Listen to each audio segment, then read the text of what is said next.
He's got an idea. I'm rolling. Yeah, we're rolling. What's up, WSCU? WUSC. There you go. We were Chained to the Dead, and we're here to answer some questions for you tonight. All right. Yeah, so Steve, you got the questions, right? I do. All right. What's your origin story? How did the band start? The band started in late 2014, going into 15. Previously, we all have played in various metal and heavy music, bands around the North Jersey scene in Montclair and around Clifton and those parts and whatnot. So me and Rocco were in a band called Painful Urination, and me and Steve were in a band called Bubbles. That's why we call him Steve Bubbles for some reason. And then That's not some reason. That is the that is the reason. You're right. But yeah, so we've all been friends for a long time. We finally got together and started riffing out. put something unique together that we haven't done before. Tell us a little about the band name. Where did it come from? Where did it go? Where did you come from, Cotton Eye Joe? Does it really say that? No, No, Steve but Bubbles. now- Steve Bubbles has the worst sense of humor of anyone you'll ever meet, That's but he's a awesome. sweet guy. Chained to the Dead is, funnily enough, based off of having to create a band with a name, because Steve Bubbles had the worst band name ever for a band. So he pretty much gave the greatest opportunity for me to say that. There was 100 names on a piece of paper that I wrote down over the course of a couple weeks, and we picked Chained to the Dead. It means something, but it mostly means we're a death metal band. Do you think there's a negative stigma associated with metal music? I don't think there's a negative stigma towards metal music in general, but like maybe the term death metal turns some people off who may have never listened to this genre of style of music before. But essentially, musically, structural wise, it really comes from like jazz and like earlier music that predates metal. But as far as stylistically with time signatures and things like that, musically. But I think the term death kind of turns some people off. And there is a stigma against time signatures as well. Yeah. 7/8, man, people get real angry about that. Yeah, more of a... He's more of a 4/4 on the floor guy, Steve Bubbles. But good point, John. I agree with you very much. What else you got, Steve B? You're one of the first metal bands on the WUSC virtual series, WSCU. Shaka. and one of the first metal bands to play a WUSC function in quite some time. For some of the people watching and listening, you'll be their first exposure to this kind of music. Talk a little about what the genre, death metal, metal in general, means to you, and what you want people who aren't familiar with it to know going in. Well, I think I once said in a different interview that death metal, it's one of the few things that becomes part of your life. It's a scene, it's a style of music that actually becomes an identity, not an identity for you, but it's a place that you could go and you could feel. I feel like I'm just repeating myself. What do you think about it, Joe? He said Joe. Oh, I wasn't planning to answer this one. No. That's a good point. Cut. Next one. How's the band's songwriting process split up? Is it collaborative? Is it spread across multiple members? Does each person have a specific role, or do members write across instruments? Drummer writes guitar riffs, etc. Yeah, so we have a pretty cool setup that we do. A lot of our songs are complete, 4-man collaboration. Steve will have a riff, I'll have a riff, JP will have a riff, Rocco will have riffs or ideas even. And him being just a singer is really not just a singer, because he kind of live edits us as we're writing songs. Say, hey, you're playing this part too many times, do something more of this, cite some examples, this style of this song, or this type of riff. It's really cool to have all four of us equally coming up with cool things, because sometimes, you know, I'll have two parts and no ending. Sometimes JP or Steve has two awesome parts and we need to be able to transition into something slow. So I'll come in with a slower riff, you know, so Rocco arranging us while we're doing it, you know, which can be maddening at times, probably, right? You guys know what I'm talking about. But it's nice to have a final product that is derivative of all four of us, and there really isn't too many. You know, sometimes there's a song that I just wrote, sometimes there's a song that Steve just wrote, but at this point, out of the 30 or so songs that we have, there's majority of them are written as a band, which I think is really cool, and I haven't really experienced that too much. And it gives a sense of like, there's not a shuffling, where it's not a Steely Dan. It's not just get this guy to do this. Like, we are a group and a family, and we create these things together, and it's like an unstoppable force that you can't really just plug someone else in. It just won't be the same thing. Edit. What are some of the musical influences outside of death metal that you still see shine through in the death metal you create? Outside. One we're definitely going to say is Faith No More, liked by all of us across the board. For sure. Mr. Bungle even. I mean, what a shot. You're really going far away from Faith We're No More. Patton fans. We are Patton lifers. Also, I steal a lot of drum things from punk rock bands, NoFX, Propagandy, Strung Out, things like that. Steve's into the Foo Fighters. I'm really into the Pixies. Rocco. I can't think of the guy's name. Black metal? No. I'm always trying to get us to do PJ Harvey covers, but that's probably not going to happen. Morrison? I think Van Morrison. Yeah, he's trying to Right. think of Van Morrison, but that's okay. Mm-hmm. You were close with nothing. What are some of the cultural influences that drive the band? Art? Politics? Definitely not politics. Well, artistically, as a band... Give him our shtick. What? Give him our shtick. Our shtick. Artistically, as a band, like I think someone once said, we create art because we have to, and we have to be together as a group. We don't have to. Maybe we're drawn to each other in a Romeo and Juliet way, but we love being together. We love making music together. We're best friends. We are friends, and we love making music. We're not trying to change the world. We're just trying to like give you a really cool like 30-40 minutes of time, or 3 minutes, whatever you want to give us. We'll fill that time with some fucking awesome music. And the direction of the band in terms of lyrically or visually is mostly horror movies and things of that nature. Wrestling? Things of that nature. Wrestling. Murderers. Joe throws a little comic books in A there. little comic crossover once in a while. You know, just shit that like cool people like. The shit that cool people like. And that's what we like. And like, you know, Mm-hmm. if you want to go listen to some vegan grindcore, you can find it. But you ain't going to find it here. Because we're just here to have a good time and actually have fun. And not bore you with our terrible ideas about life. Yeah, pro meat. Pro meat. Oh. How has the pandemic changed the way of the band functions? When's the last time you played live? Well, real quick, functionally wise, the months that we spent away from each other as a band. It was about 6 weeks, Only really. a month and a half. Well, it broke up the routine and it changed things. And it was a very different thing to like show up at practice and be scared to hug one of my best friends on the entire planet. So it definitely changed the way I interacted. And it's going to change the way people are interacting with people all the time. At least for a time to come. Yeah, and that little microcosm of us four, it was very obvious to me as what was happening globally in a microcosm of like, these are my friends. This is guys that I've known and kissed on the lips, unfortunately, against their own will many times. Correct. But, and hugged and just loved and had great times with. And now we're in a room together and we're poking elbows together. So it was definitely weird.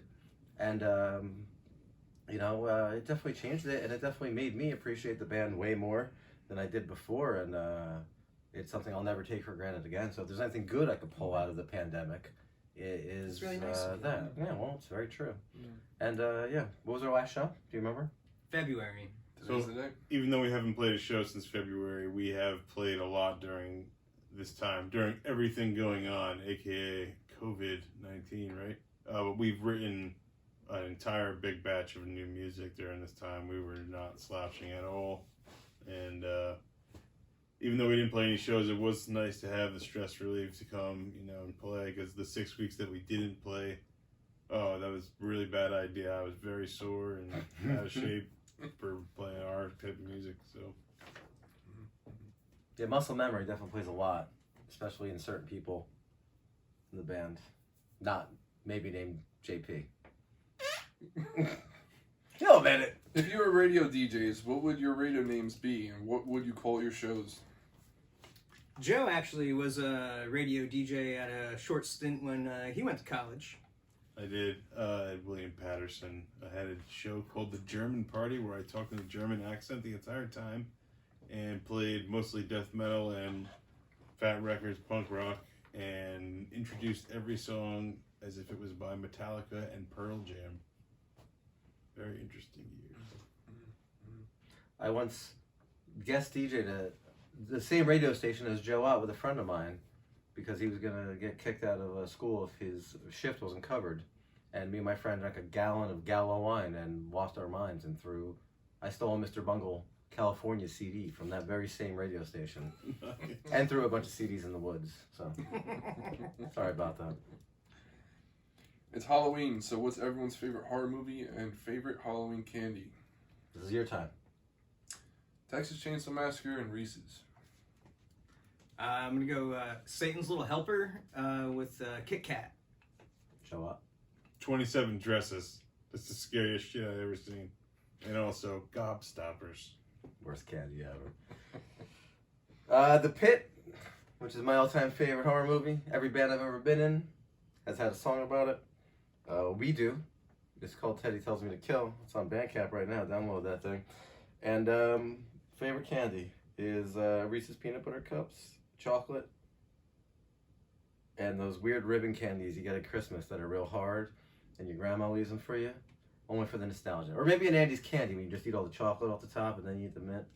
Or something else. What else you got, Steve? What are your other artistic pursuits individually? Does anyone create outside music? Rocco's pretty crafty. I do a little painting, I do a little sculpting, I do some little projects for the band. JP, Do a lot of red pencil on yellow Post-it. It's my preferred medium. But I dabble in other things as well. Funny that he is a craftsman of amps and guitars and, Sometimes and musical instruments, but he's talking about doodling at work. I record some bands, But, yeah. at leisure. I try. Fixes guitars and that stuff too. But you should concentrate more on his Post-it note artwork. What about you? It's fun. Yeah. JP's important role in our band is he's the most reliable person in our band. Thanks, JP. Wait, that's sarcasm, right? No. Oh. I think it's a little What? bit of both, maybe. No, it's the truth. All right. Well, I'll take it. when this video gets set in 2 weeks, we'll see about that. What about your artistic output, Stevie B? Steve's got nothing. Football. And a pitbull. Steve, if you go to his house on a Sunday, you will get a football game, a wrestling pay-per-view, and a baseball playoff at the same time, and that's pretty impressive to me. Yeah. There's a ghost in Steve's basement. Oh, that's true, and a cricket. Cricket's still kicking. Do any of you have any other bands? Well, we've played in other bands. I don't think we are currently playing in any other bands at the moment. As we've gotten a little older, I think we've slowed down a little and kind of just focused all of our attention on making one band awesome instead of trying to do too many things at one time. But I guess at least you and I have played in some other things during our time with Chained to the Dead as well. So, we'll lend our abilities out, where we can. That's kind of a dud of a last question. So there is an unlucky 13th last question. What are some of your death metal influences? I like that. So What are some? Of I'm the always- death metal influences? I'm always begging people to listen to more Anathema, Paradise Lost, the Peaceville 3, Pungent Stench, the greatest band of all time. The first band. What's your death metal like? What got you? What hooked you? Me, it was Suffocation, Dying Fetus, Red Chord. No, but what hooked you? What was that first time? Little baby boy was alone in his room. Vader from Pit Magazine, learning about those guys because they were from Poland. Oh. Bubbles is not Steve's last name. It's Polish. I'm not gonna say it, but Bubble Steve. His last name is not Polish. It's just Polish. what about you, Joe? I don't know if I've ever asked you that question. My first death metal that I ever really heard was Morbid Angel Covenant album when I was pretty young. That and Cannibal. Yes, Cannibal Corpse, Eaten Back to Life was my first entrance into death metal back in the mid-90s. Bringing it back to Faith No More, I always say that, like, Faith No More had a tour. They were all Carcass shirts, and I said, who is this band? And then I found Carcass, and it was just, like, off to the races from there, you know, like, well, what else is there? If it says Earache or Metal Blade or... And then that's it just became a lifestyle, you know, that just changed everything. So, good 13th question, Steve. That's right. We as a band loved Carcass. That's a major influence on the band. Blood Duster. I try to infuse as much Soylent Green in my riffs that I write for Chain of the Dead and Pungent drums. Stench. A little bit. You're a big fan? Not as much as you are. Very but I am a few fan. are. Very few are. Yeah, man. It's just the list is endless when you once you get into it and you love a death metal band. It's like you go down that rabbit hole. yeah, and it's like no other because it's such a great thing. What about you, Steve Bubbles? How do you want to end this interview? We're Chained to the Dead. Yes, we are. I'm Steve Bubbles. Rocky Mozzarella. JP Dalpan. Joe up. Peace. Peace. Happy Halloween. Okay. Okay. Kill it. 27 minutes. Holy shit.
We are chained to the dead, and we dine on nature, and we snack on death.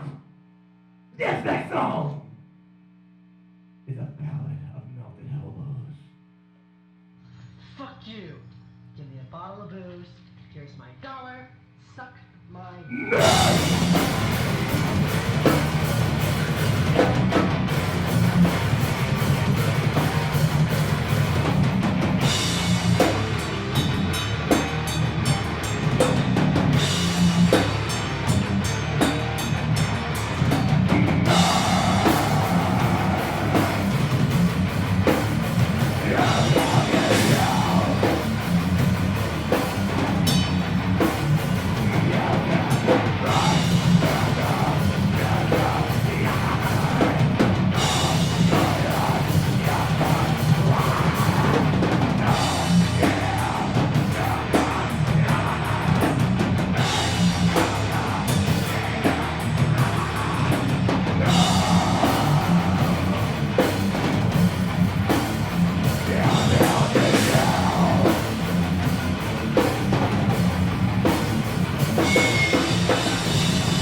there's only one.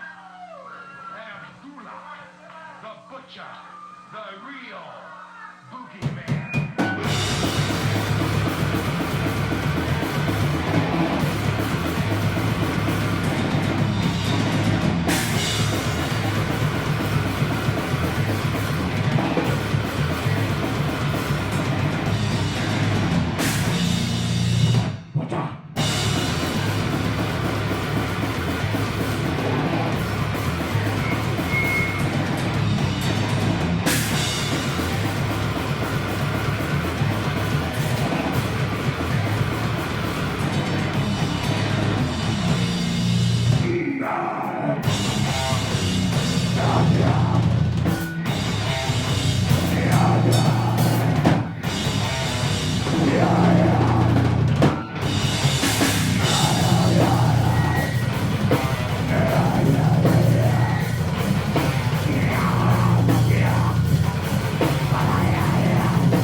Jamie, what are you doing in here? I was just watching you sleep. Well, let's knock, shall we? Not just walk in like that. You don't have to worry about me. I won't do anything to hurt you.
we are going down under these two, a tribute to my favorite band, or my favorite band, Blood Duster. This next song is called Porn Store.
That last song featured guest vocals by a guy dressed like me with a mask. Nice. It was great. We're going back to the front. Our first song off our first album. Born to Rot, Zombie Dust, JP. Hit the sound. All right, man. Hit him in the head, right between the eyes.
for the fire. Fuck you. This might be our last one.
What is that? You want one more? They want one more. Give them one more, guys. This last song's called Beheaded by Berryman. Were you? Do you? Were you? Cause there's only one. Were you?